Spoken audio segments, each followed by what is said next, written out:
Emmerich uses externally powered legs of his own design. It's bionics technology, a product of the U.S. military's failed attempt to develop a powered exoskeleton. All the wearer has to do is apply a little force, and the actuators continue the movement in that direction. But his legs are unique. Instead of using a hydraulic mechanism, the actuators run off metallic archaea.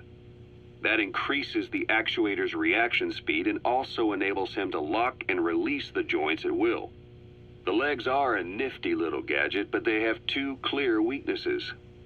First, they're dependent on external power, maybe because he built them knowing he couldn't leave his lab. There's no internal battery. That's why they won't work if they aren't plugged in. Second, and this is more than just a weakness, the legs are directly connected to his bones. Could be to minimize signal loss in the order's output to the legs and the drive response from them.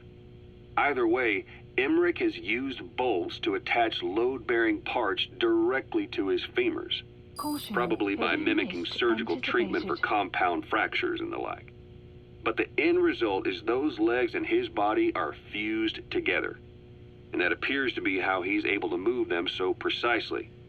But that also means that any shock to the legs would be delivered right to his bones by way of those bolts.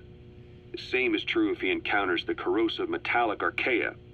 If the corrosive archaea ate into the exposed bolts, they'd reach the endoskeleton parts and eat through them too in the blink of an eye. The doctor's bones are full of holes to accommodate all the bolts. They're like sponges. If he were to lose the reinforcing parts, even the tiniest bit of force or weight would snap his bones.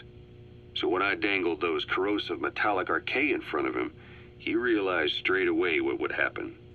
Life wouldn't be worth living if he lost those legs of his. I'd bet that is what the doctor fears the most. I just helped him imagine what it would be like. Thanks to that, I got the information we needed without either of us getting hurt. You know how he is. He's probably already over the shock. The better you know your adversary, the easier it is for you to get information from them, and vice versa.